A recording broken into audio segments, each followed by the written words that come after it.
Welcome back to another technical deep dive here in the debug zone. Today we're tackling a big question and breaking it down with insights from other users. Hopefully this clears up some misconceptions and helps you get the answer you need. So buckle up, stay a little curious, and let's jump right in.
And that's a wrap.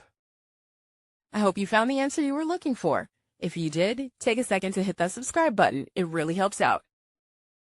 And let me know in the comments which solution worked best for you. See you next time in the debug zone.